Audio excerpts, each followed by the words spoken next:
Hola, hola, hola, hola. Buenas noches, chicos, ¿cómo están?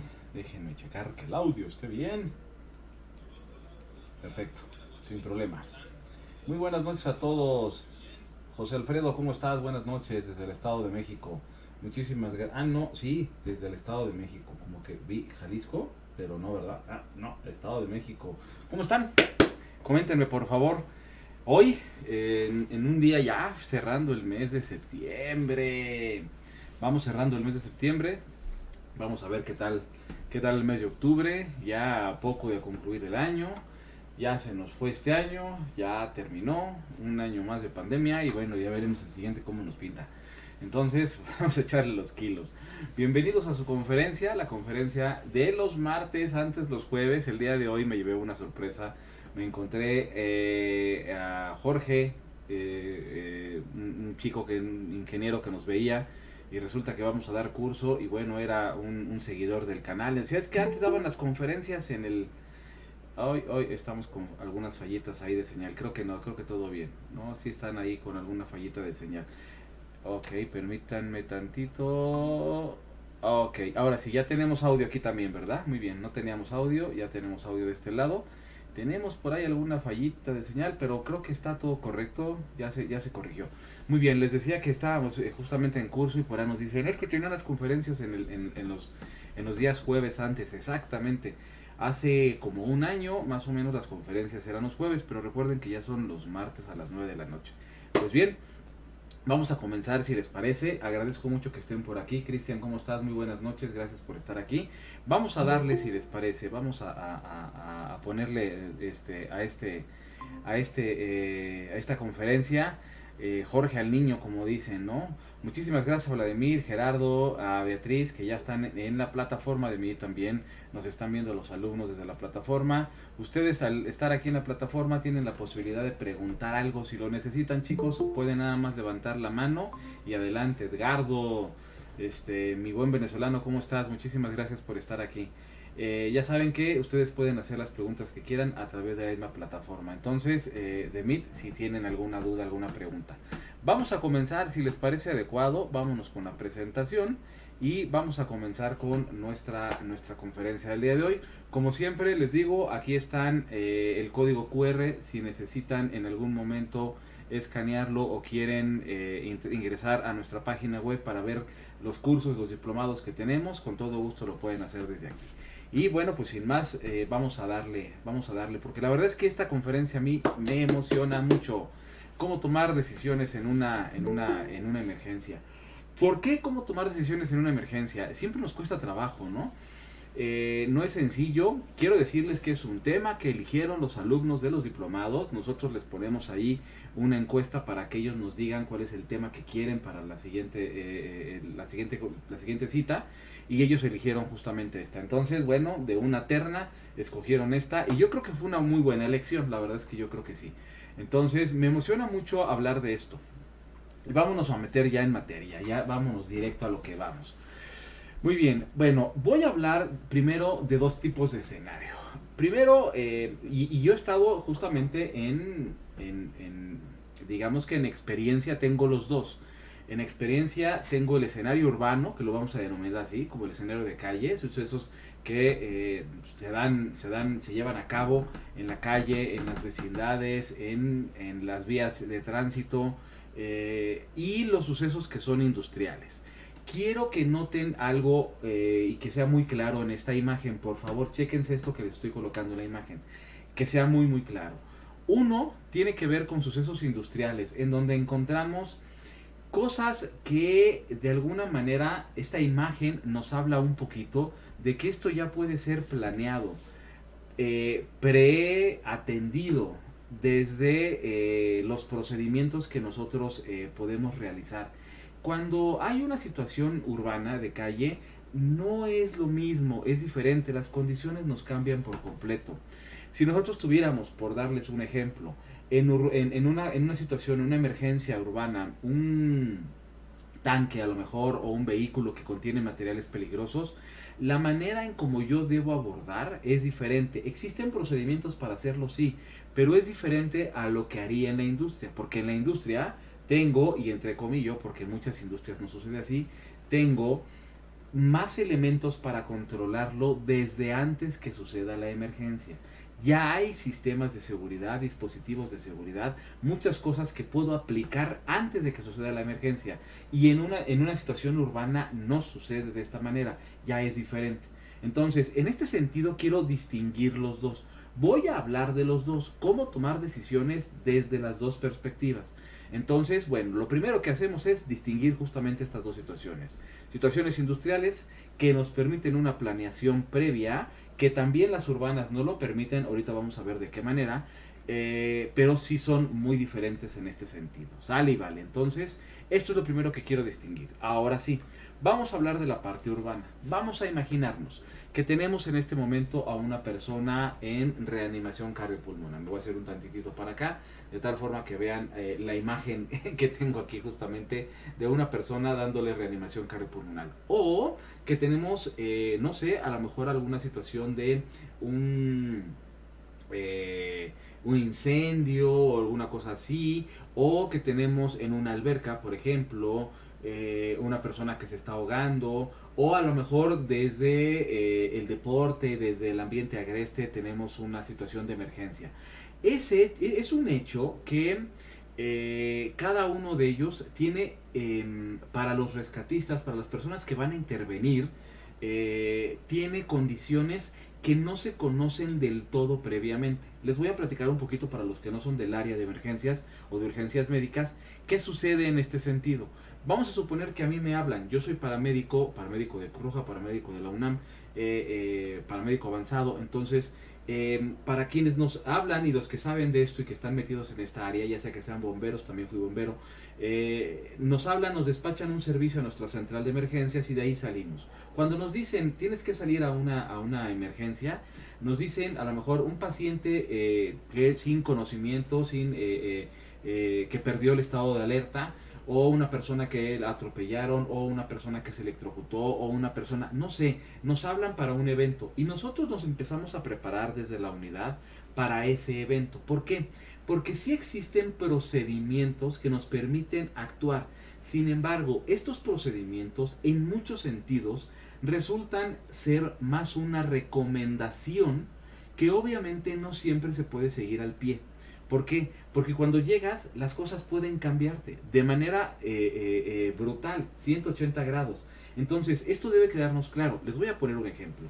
Vamos a suponer que me hablan y me piden que actúe en una situación de un paciente que está inconsciente.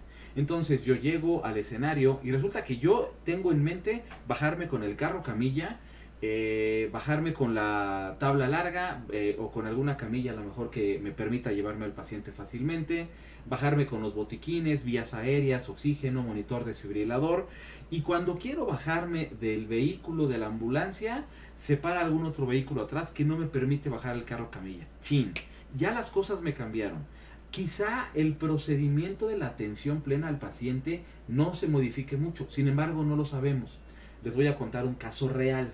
Llego yo a atender a una persona, un chico de, si no mal recuerdo, tenía 19 años, estaba en estado de inconsciencia, estaba en su hogar, llegamos en la ambulancia, pretendemos bajarnos, pero veo al hermano, que yo no sabía en ese momento que era el hermano, veo al hermano muy molesto fuera de la ambulancia. Entonces, antes de que se bajara todo mi equipo, yo como jefe de servicio en esa ocasión, les digo, se esperan aquí hasta que yo les indique que bajen. Cuando yo me bajo, el chico se me abalanza muy molesto porque para él había pasado mucho tiempo y se había retrasado mucho la ambulancia. En realidad habíamos tardado alrededor de 10 a 15 minutos, que para estándares de nuestro país, estoy hablando de México, verán, fue un tiempazo. La verdad es que en México los tiempos son muy muy largos. No tenemos sistemas como el sistema a lo mejor canadiense o el sistema de Estados Unidos o algunos otros sistemas que son muchísimo más rápidos. Entonces, vamos a suponer que eran 10 minutos. Total que logro calmarlo y ahora sí hago que baje mi equipo cuando llega una patrulla. Y miren, esta situación, por darles un ejemplo, hace que el procedimiento vaya a cambiar. ¿Por qué? Porque lo urbano así es, así sucede mucho en lo urbano. Nosotros de repente creemos que en la industria pasa de igual manera, pero no, en la industria hay muchos elementos que ya están controlados y es ahí donde tenemos las diferencias. ¿Qué sucede? Bueno, yo llego a lo mejor, empiezo a atender al paciente y yo sé que debo ver que mi área sea segura, eso ya lo conocen ustedes, a lo mejor me acerco al paciente, verifico el estado de conciencia, le abro las vías aéreas, verifico si está ventilando, checo pulso, no tengo pulso y comienzo reanimación. Quizá comienzo a dar compresiones, 2 minutos de compresiones, acerco mi monitor desfibrilador, veo el trazo electrocardiográfico, quizá me encuentro con lo que yo esperaba, yo pensaba en una fibrilación ventricular, comienzo a dar reanimación cardiopulmonar mientras carga el equipo y doy una descarga cuando ya conecté el equipo al paciente. Entonces, yo tengo un procedimiento, sin embargo, ese procedimiento, hablando de reanimación cardiopulmonar, por ejemplo, muy claro lo dice la Asociación Americana del Corazón, resulta ser una recomendación porque habrá cosas que pudieran cambiarse. Esa recomendación es la recomendación que mayormente ha dado frutos en un estudio donde se involucran a muchos pacientes, quizá de calle, quizá en el ámbito hospitalario, con ciertas situaciones particulares como a lo mejor temperatura, quizá entrenamiento de los proveedores de atención médica. Vaya, hay un marco contextual y el estudio que se realiza para reanimación cardiopulmonar y sacar los protocolos sucede simultáneamente en muchos países y después en un congreso internacional de la IALCOR nos dicen lo que debemos hacer es esto y se recomienda hacer esto. Entonces, para incendios sucede algo muy similar, para una situación a lo mejor de rescate agreste también nos dan procedimientos, cómo debemos armar un sistema de poleas 3-1, cómo debemos armar, cuántas líneas debe sujetar al paciente, si debe tener un arnés, qué tipo de arnés. Todo eso resulta ser un procedimiento que se maneja como una recomendación y que tú vas viendo qué pones y qué quitas, obviamente buscando no romper con las bases de esa recomendación. Así sucede la atención en la calle, así sucede en la atención urbana, cuando obviamente cambia muchísimo y dista mucho de la parte industrial. Ahorita vamos viendo por qué. Ojalá y esto haya quedado claro. Si tienen alguna duda, ya saben, nada más deténganme o háganme alguna pregunta a través de los comentarios del chat en vivo de YouTube, o los chicos que están en mí también pueden hacer alguna pregunta si así lo creen pertinente. Entonces, sin mayor problema. Ahora bien, vamos a pensar en qué sucedería en el caso, pero ahora de situaciones que son ya, a ver, permítanme tantito, ok, situaciones que son ya urbanas en este sentido. Muy bien, en la parte industrial aquí tenemos, en las situaciones ya industriales, en la parte industrial aquí tenemos uno de los grandes problemas que quiero yo abordar de cómo se abordan las emergencias. Ahorita hablamos de la toma de decisiones. Justamente vamos para allá, pero necesito contextualizar esto. Cuando nosotros tenemos una emergencia dentro de la industria, normalmente, y sucede mucho en México, por cuestiones de normatividad, más por cuestiones de normatividad y de cumplimiento normativo ante Protección Civil y Secretaría del Trabajo en normas de seguridad, que son las que abarcan la norma 2, por ejemplo, la integración de las brigadas, y algunas otras normas que de repente, en las que de repente sucede esto, como las de Protección Civil, que también habla de brigadas y esto, nos piden un procedimiento. Miren, vamos a ser sinceros. Primero voy a explicar qué es un procedimiento. El procedimiento es el detalle de un proceso. Nosotros tenemos un proceso, entradas y salidas. Algo sucede y nosotros debemos tener un resultado. En ese inter, nosotros debemos aplicar ciertas estrategias. Hay actividades.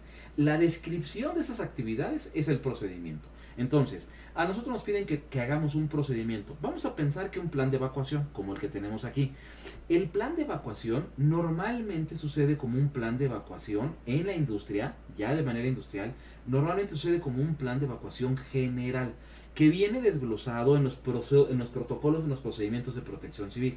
Pero usualmente yo les puedo decir que casi el 95% de las empresas, de las industrias, lo hacen de manera general. ¿Por qué? Porque no lo hace ni siquiera quienes conocen la empresa como tal, la industria. No lo hace un consultor externo que tiene vago conocimiento de lo que sucede. Entonces, vamos a ser sinceros. En muchas ocasiones, a ver si no por ahí tenemos un detalle de audio. Díganme, en Meet, ¿tenemos algún problema con el audio? ¿Todo está bien con el audio en Meet? Sí. Sí, que Perfecto. todo bien. Muchísimas gracias. Hecho. Gracias, Gerardo. Es que aquí hice un movimiento falso y dije no haya desconectado yo mi bocina. Les digo, entonces, Protección Civil les pide el procedimiento, pero normalmente lo hace alguien que no tiene conocimiento pleno de esto. Entonces, ¿qué debemos hacer? Se pone complicado. Ahora bien, lo ideal es que nosotros tengamos procedimientos no generales, sino procedimientos específicos. ¿Y a qué me refiero con procedimiento específico? Me refiero a que nosotros hagamos algo específicamente para un site, para un lugar, en un punto determinado.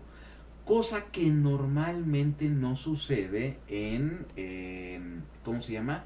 En la industria. Normalmente lo que se hace son procedimientos generales. Entonces, cuando yo voy a dar sistema de comando de incidentes a muchas empresas, que voy a muchas empresas a darlo, justamente ahorita, el día de hoy, me pidieron otra cotización para dar sistema de comando de incidentes en otra empresa. Normalmente lo primero que hago es distinguir de qué tipo de procedimientos tienen. Si tienen procedimientos específicos o generales. Si me dicen, a ver, ¿saben qué hacer en caso de un derrame? Y me dicen, sí, sin problema. Sabemos qué hacer en caso de un derrame, ok. Y si les digo, ¿saben qué hacer en caso de primeros auxilios? Sí, también tenemos entrenamiento y viene nuestro procedimiento de primeros auxilios. ¿Y saben qué hacer en caso de requerir evacuar el lugar? Sí, ok. Ahora les voy a hacer una pregunta. ¿Saben qué hacer en caso del derrame del tanque número 22 que contiene sosa? A ver, espérame. No, específicamente con la sosa, no. Bueno, sabemos que debemos de tener, pero resulta que, bueno, ¿y tiene dique su tanque? Bueno, sí tiene dique. Bueno, entonces a lo mejor no están en emergencia. Sí, a lo mejor no estamos en emergencia, exactamente, licenciado, porque tiene dique. Oigan, ¿y saben la capacidad de su dique?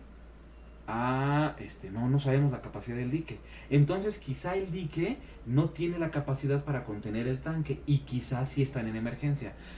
Sí es cierto, a lo mejor sí estamos en emergencia. Si se dan cuenta de lo que les estoy diciendo, resulta que entre el procedimiento general y el procedimiento específico hay muchas cosas que no se ven, que están sobradas y que no se notan, que no se percatan. Entonces necesitamos un plan de emergencias siempre específico y para ello es importante hacer análisis previos, tener un equipo multidisciplinario, contar con muchas cosas que nos permitan, fíjense bien, de lo que trata justamente la conferencia de hoy.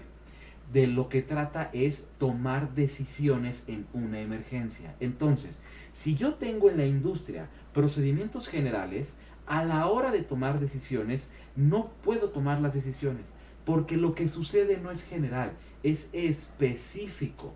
Y ahí es donde tenemos normalmente los problemas. Lo que necesitamos es tomar en cuenta los procedimientos no generales, sino específicos. Eso es lo que necesitamos, hacer procedimientos específicos. Y entonces las decisiones las estamos tomando desde antes. Hasta el momento, ¿alguna pregunta en Meet? Hasta el momento. Algo que les bote o que les llegue al cerebro y digan, ok, sí, o ok, no. Parece que todo bien. Vale. Ahora bien, ¿qué es lo que tenemos que hacer? Hay un orden en nuestros procedimientos, hay un orden en la descripción de las actividades que nuestro proceso tiene, ¿vale? Vamos a pensar en lo siguiente.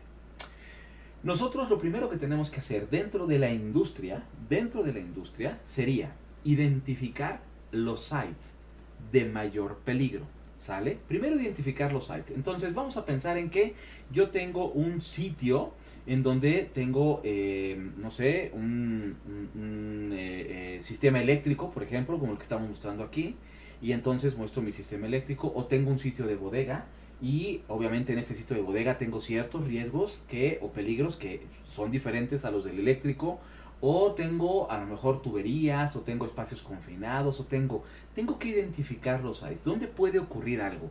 Ah, mira, allá tengo los tanques de gas. Ah, mira, allá tengo qué es lo que tienes, y ahí entonces vas determinando que puede ocurrir algo. Ahora bien, ya hiciste e identificaste cuáles son los sites. Ahora, dentro de ese site, dentro de ese lugar en específico, vas a identificar los riesgos específicos de ese lugar.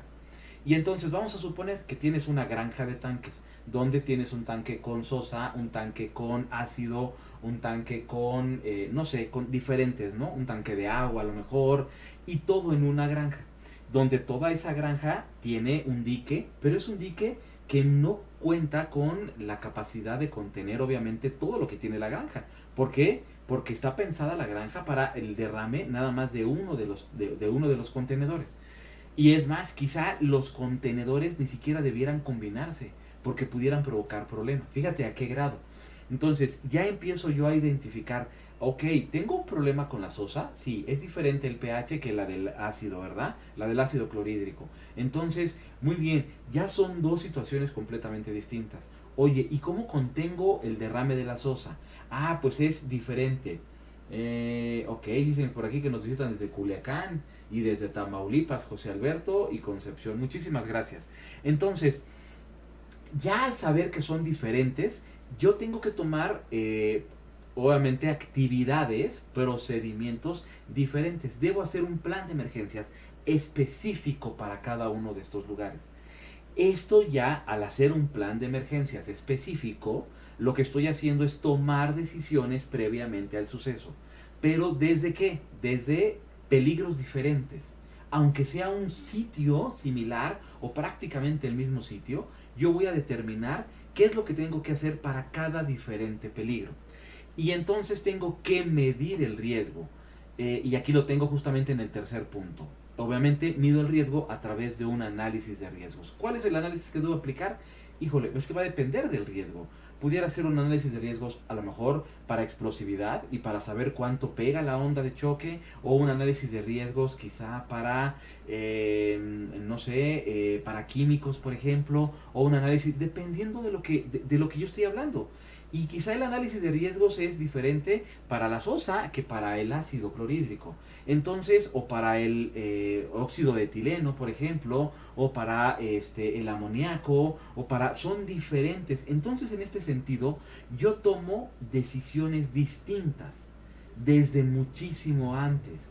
Por eso es importante que nosotros primero identifiquemos los sitios, después identifiquemos los peligros por sitio, y luego hagamos todos los análisis de riesgo necesarios para ese peligro en específico, de ese sitio en específico, y no sea general. Así entonces ya empiezo a determinar los procedimientos específicos de ese sitio, de ese peligro, en ese lugar en específico.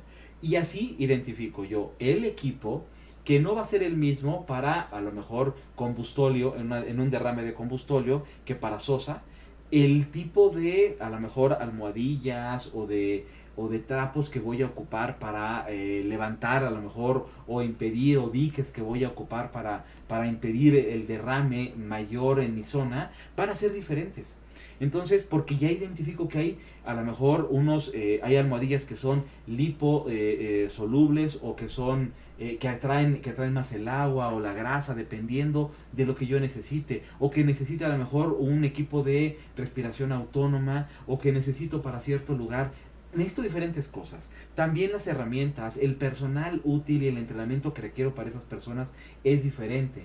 Y entonces con esto voy determinando cosas distintas. Les voy a poner un ejemplo. En alguna ocasión, no digo nombres de empresas, nos toca atender posterior al derrame, porque primero sucedió el derrame, fue un derrame de combustóleo.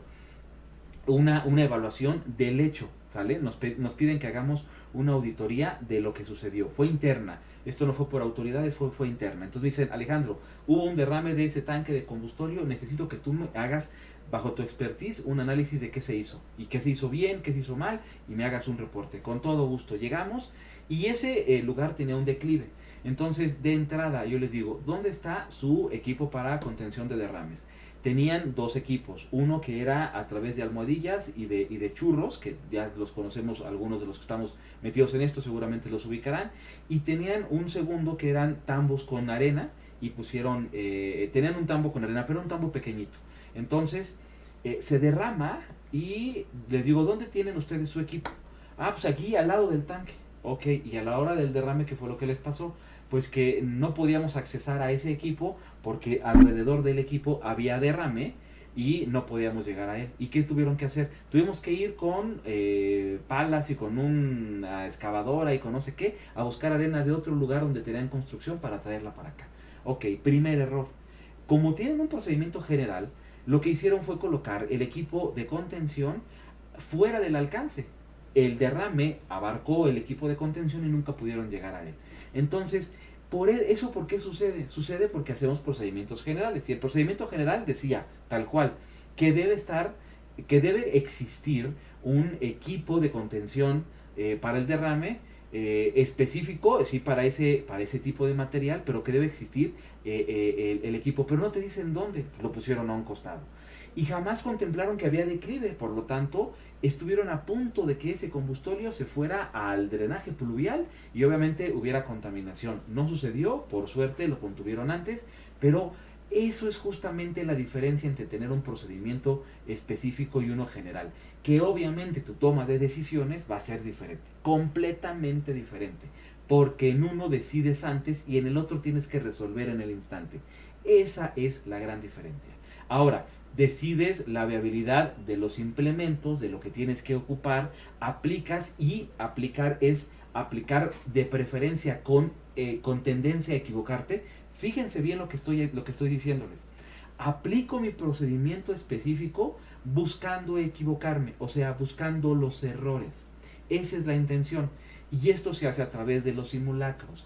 La utilidad de un simulacro es justamente encontrar los errores para que en un evento real no nos pase, no nos vuelva a suceder. Entonces, busco equivocarme antes de que suceda.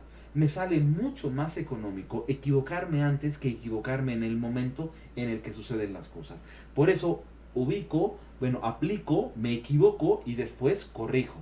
Y de esa manera, entonces comienzo yo un camino que es completamente distinto. ¿Sí queda claro? ¿Alguna duda, alguna pregunta? Chicos de YouTube, chicos de Meet, ¿alguna duda o pregunta? Ustedes coméntenme, por favor. Ahora bien, hay 3 formas básicas para tomar decisiones. Pudiéramos encontrar algunas más. Quiero empezar desde aquí y comentarles cuáles serían esas 3 formas básicas para tomar una decisión. Va la primera.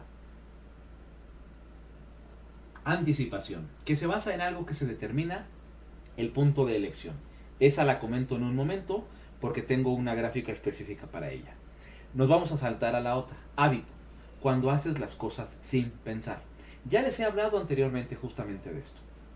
Hay muchas decisiones que ustedes toman en el día, desde el momento en el que se levantan, qué pie ponen primero en el piso, si se van a poner un calcetín, cuál es el calcetín que se ponen primero, si el derecho o el izquierdo, de qué manera se secan, cómo se cepillan los dientes, qué comen en el desayuno.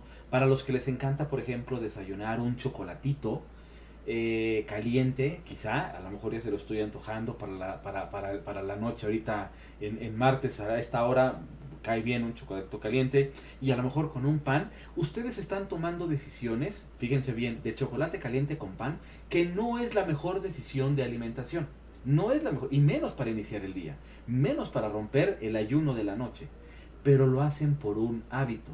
Quienes inician a lo mejor con una proteína o con algo que no contenga tanta azúcar, que no contenga tanta grasa.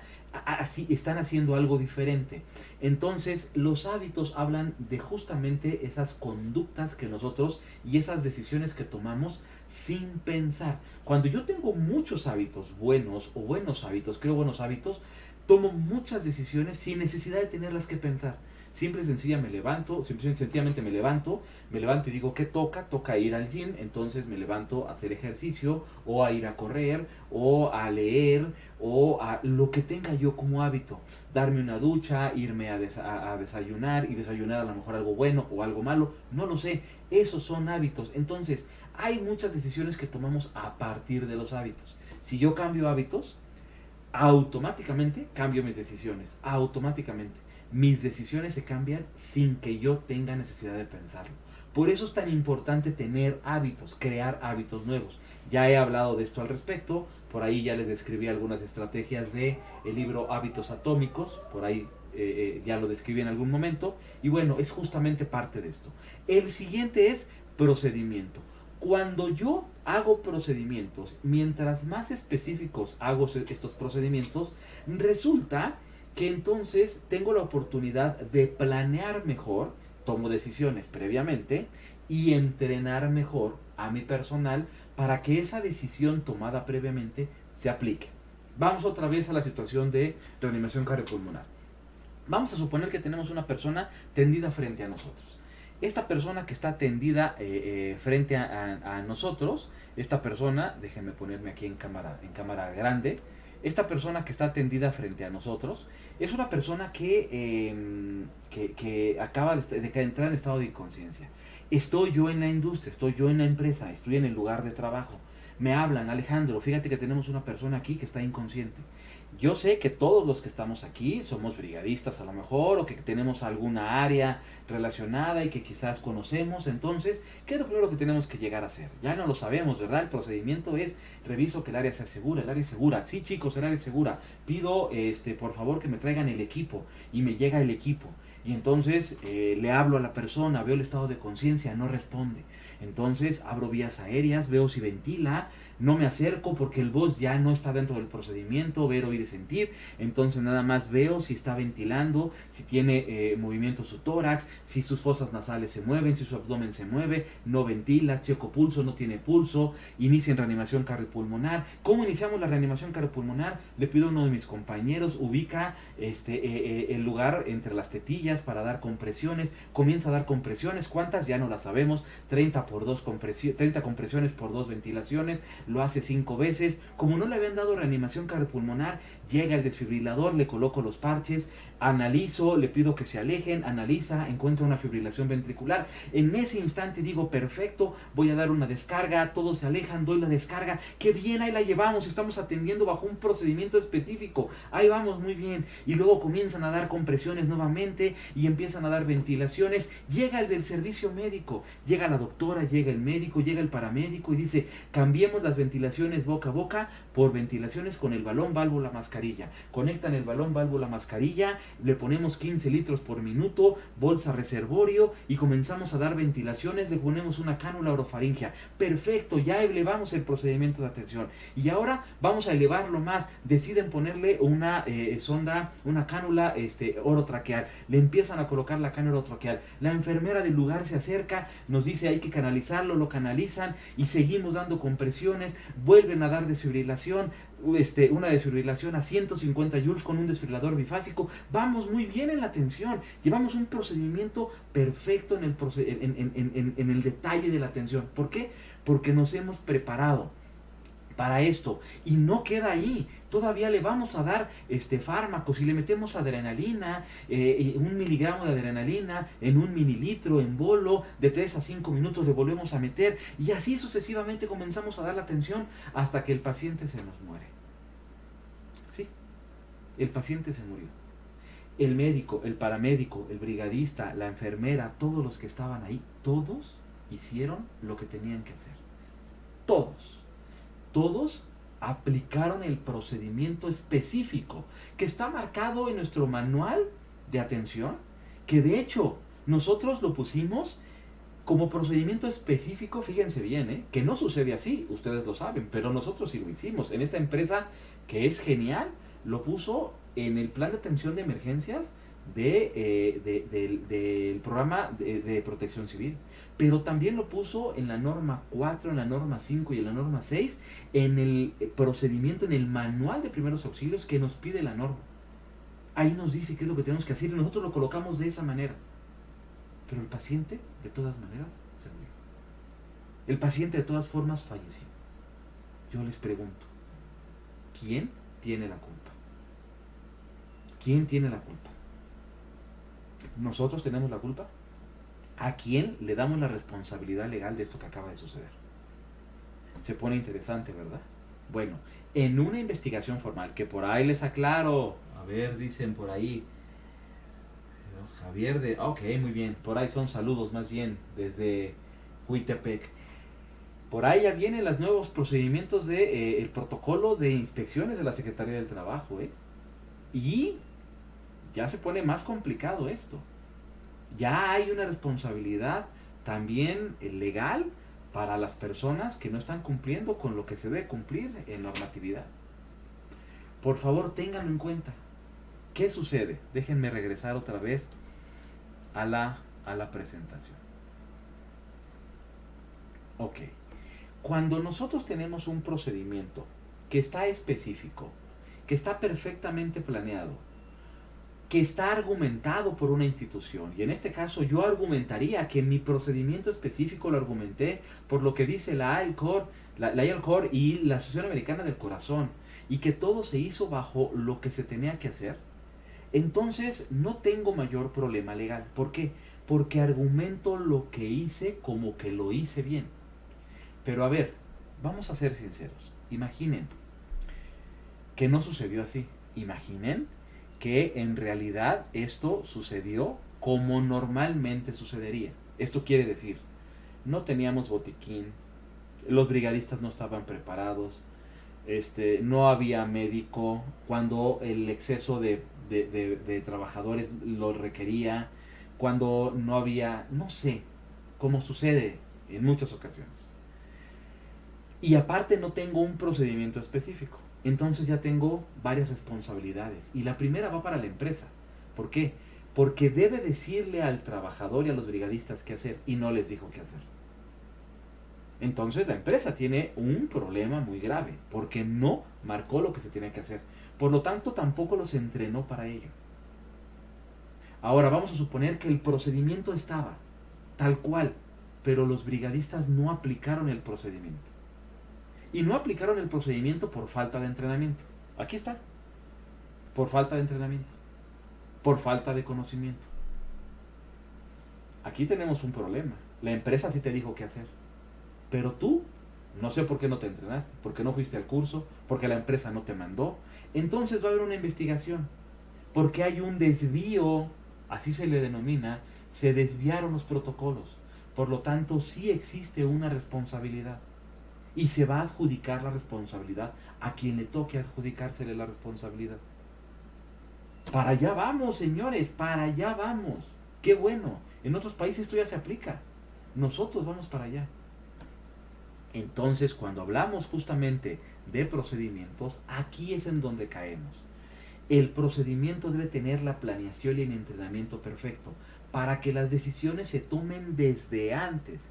Si el paciente está en fibrilación, deberás de dar reanimación o deberás de colocar el monitor si es que fue presencial el paro. Si, todo está perfectamente descrito previamente. Para darles un ejemplo. Entonces, estos 3 niveles de decisión son importantes. Creemos hábitos para que no tengamos que decidir o lo decidamos de manera consciente cuando estamos creando nuestro hábito. Hagamos procedimientos específicos y entrenemos a nuestro personal en el procedimiento específico para que no tengan que decidir desde antes. Cuando yo les enseño sistema de comando de incidentes, les hago que hagan una tarjeta de procedimiento, en donde en esa tarjeta dice, punto A hay que hacer esto, punto B esto, punto C esto, punto paso por paso. Y cuando les presentamos esto para que lo apliquen, obviamente lo único que tienen que hacer es seguir los pasos. ¿Y quién hizo los pasos? El comité de planeación o el área de planeación del comando de incidentes. ¿Sale?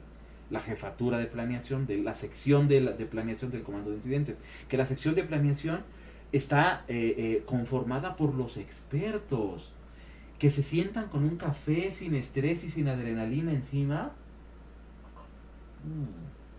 Quizás hasta con un sándwich, con papitas y galletas, a planear qué se tiene que hacer en un escritorio sin necesidad de estar estresados y de tomar malas decisiones.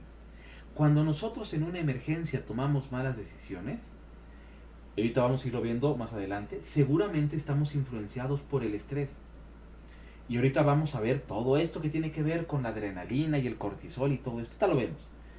Pero si tenemos procedimientos previamente, lo único que tenemos que hacer es, con todo y el estrés, voltear a ver lo que nos sigue. Toca el punto B, punto C, punto D. Les voy a poner un ejemplo. A esto se le llama manual instruccional. Lo hemos visto en todas las películas. Houston, tenemos un problema. ¿Cuál es el problema? Fíjate que la nave tiene una situación en el sistema de ventilación y... Ok, no te preocupes. Todos abren su manual instruccional en la hoja número 28, en el color verde, en la sección 3, en el párrafo no sé qué. Y ahí, cada área tiene designado qué es lo que tiene que hacer. Eso es un procedimiento específico. Para esto que sucede, se determina esto.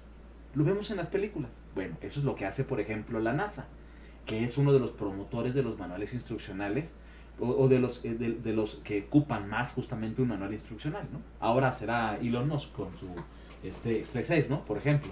Pero justamente es lo que hacen. Entonces, ¿se puede hacer? Por supuesto que se puede hacer. Y aquí vuelvo a lo mismo. Las decisiones no las tomas en el momento. Las tomas mucho antes. No me digan que no se puede hacer esto si hay muchas empresas como por ejemplo, o instituciones como por ejemplo la que les acabo de decir, como la NASA y seguramente SpaceX y muchas otras más que lo hacen así. ¿Por qué? Porque saben que la planeación rompe con la probabilidad de un mal resultado. Ahora vámonos al punto de elección. Ahí viene algo bonito. Les voy a poner dos ejemplos. Y ahora sí me voy a empezar a meter ya con el comportamiento. Si tienen alguna duda, chicos, por favor, alguna pregunta, díganme, porque yo no sé, están bien callados en YouTube y están bien callados en Meet. Yo no sé si ya los dormí o no tienen dudas. No tengo idea, ¿no? Entonces, si tienen alguna duda, por favor, levanten la mano y díganme sí. Imagínense que ustedes quieren quitarse el hábito de comer pan. Imagínense esto. Yo quiero quitarme el hábito de comer pan. O yo quiero quitarme el hábito de fumar. O yo quiero quitarme un hábito. Quiero quitarme el hábito de tomar bebidas gaseosas o bebidas azucaradas. El que ustedes quieran.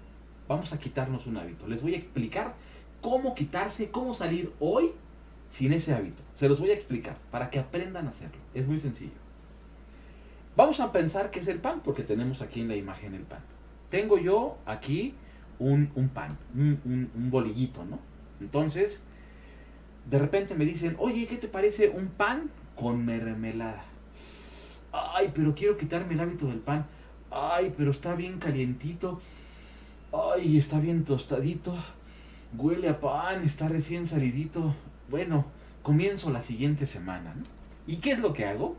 Pues yo tengo el pan en el momento y lo que sigue es que lo corto y le pongo mermelada, y no nada más mermelada, quizá primero le pongo mantequilla, ya se lo estoy antojando, eso espero, y después le pongo la mermelada, veo como la mermelada se empieza a escurrir, y le doy la mordida al pan. ¡Qué delicia! Muy bien. En el momento en el que yo tengo el pan en las manos, es el peor momento para decidir no comérmelo. ¿Cuándo tengo que decidir no comérmelo? Quizá un día antes, 2 horas antes, 3 horas antes, no lo sé. Les voy a poner un caso, no de uno, sino de muchos pacientes. Ustedes saben que soy psicólogo. Si alguien necesita en algún proceso consejería o coaching psicológico, también me pueden buscar para eso. De muchos pacientes a los que justamente les ayudo a cambiar sus hábitos. Y son varios, no es uno, son varios. Y muchos con el pan, porque eso es algo que sucede muy comúnmente, por eso lo quise poner. Me dicen, es que llego a casa de mis familiares, o en la noche llega mi esposo, o voy a casa de mis papás, o alguna cosa, y llegan con el pan. Entonces, pues siento feo decirle que no. Pues sí, pues es que ya es muy complicado que digas que no cuando ya hueles el pan y cuando ya lo tienes ahí doradito y tostadito, listo, ¿no? Y estás buscando más bien que embarrarle. Es muy complicado que lo hagas.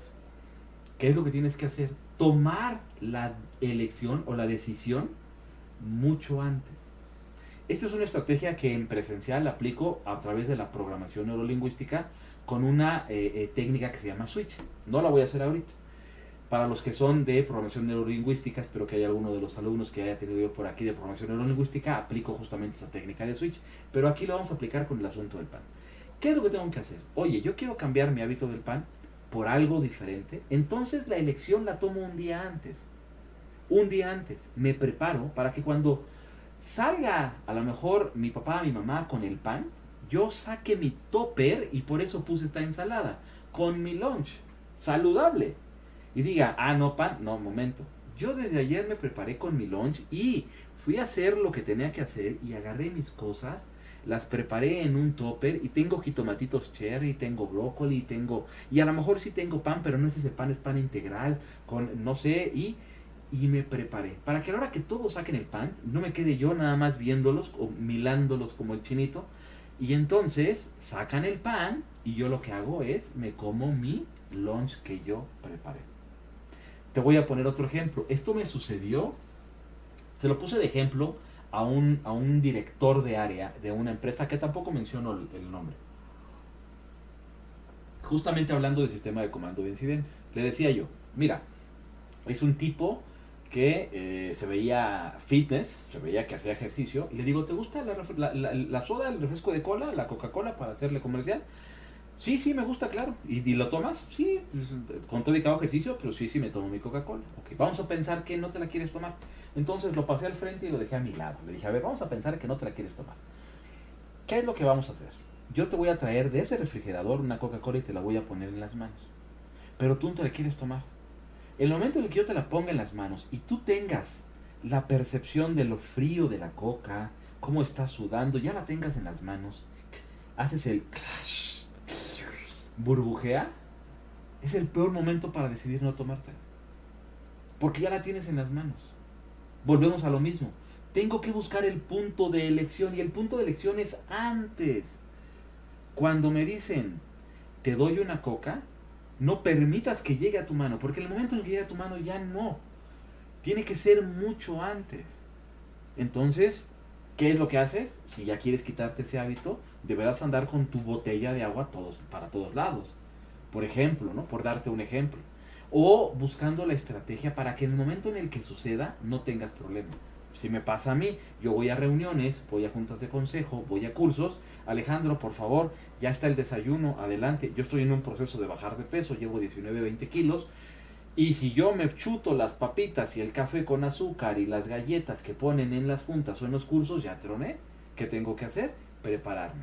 Llego yo con mi licuado, llego yo con mi agua. Mi punto de elección es antes. Entonces, ¿cuándo se toman las decisiones? En este sentido, es la tercera, buscamos el punto de elección para tomar nuestras decisiones. Espero que haya quedado claro. Y si es así, vámonos con la siguiente. Y si no, por favor, coméntenme. Hasta aquí va a llegar. Obviamente nos seguimos con la conferencia. Ustedes siguen y seguimos con la conferencia. Pero recuerden que esta conferencia queda a michas. Queda a la mitad en redes sociales. De aquí en adelante van a poder verla completita los que están en nuestro diplomado de líder de seguridad o los que están en el diplomado de técnico en seguridad. Pueden ver la conferencia completita de aquí en adelante. Los que no, los invito a que se vayan a nuestros diplomados o que vengan todos los martes a las 9 de la noche para ver las conferencias que estamos sacando. Cualquiera de las dos, aquí les dejo los datos para ello. Vamos a seguirle.